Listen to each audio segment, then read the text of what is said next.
ચૈત્ર સુદ નોમ એટલે કે મર્યાદા પુરુષોત્તમ ભગવાન શ્રી રામનો પ્રાગટ્ય મહોત્સવ।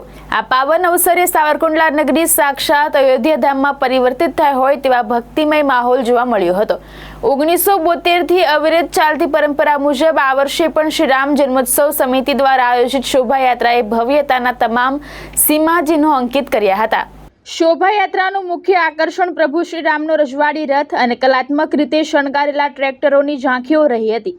ઢોલ નગારાના તાલે અને કેસરિયા ધ્વજની લહેરાતી પતાકાઓ વચ્ચે જ્યારે પ્રભુ નગરચર્યાએ નીકળ્યા ત્યારે માનવ મહેરામણ ઉમટી પડ્યું હતું। ગગનભેદી શંખનાદ અને જય શ્રી રામના ગુંજરાવથી વાતાવરણ આધ્યાત્મિક ઉર્જાથી ભરાઈ ગયું હતું। આ મહોત્સવની સૌથી દિવ્ય ક્ષણ 5000થી વધુ શ્રદ્ધાળુઓ દ્વારા કરવામાં આવેલા સામૂહિક હનુમાન ચાલીસાના પાઠ હતા। એક સાથે ગુંજી ઉઠેલા મંત્રોચ્ચારે ઉપસ્થિત સૌ કોઈને મંત્રમુગ્ધ કરી દીધા હતા।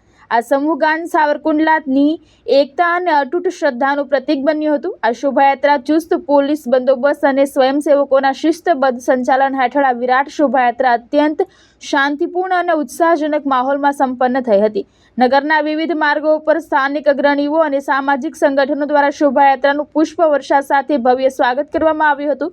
શ્રી રામ જન્મોત્સવ સમિતિએ આ ધર્મોત્સવને સફળ બનાવવા બદલ તમામ નગરજનો અને વહીવટીતંત્રનો હૃદયપૂર્વક આભાર વ્યક્ત કર્યો હતો। જય શ્રી રામ। સાવરકુંડલામાં સનાતન યુવક મંડળ દ્વારા 1983 થી રામ જન્મ મહોત્સવ ઉજવાય છે।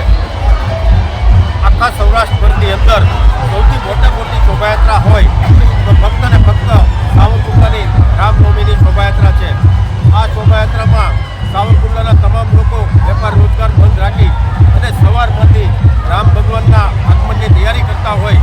બપોરના 2 વાગ્યાનો 50 થી 60 ડિગ્રી જેવો તાપ હોય છતાં સાવરકુંડલાની પબ્લિક આમાં રંગે જોડાય છે અને સર્વે હિન્દુ ભાઈઓ આમાં સાથ સહકાર આપે છે। અને તમે જોઈ શકો છો સાંસ્કૃતિક વેશભૂષાઓ અલગ પ્રકારના વેશભૂષાઓ કરી અને લોકો એમાં આવતા હોય છે। આપ સર્વે જોડાણા તે બદલ આપ સર્વેનો ખૂબ ખૂબ આભાર। જય શ્રી રામ। સરફરાજ ખોખર, દ્રષ્ટિકોણ ન્યૂઝ, વીજપડી, અમરેલી।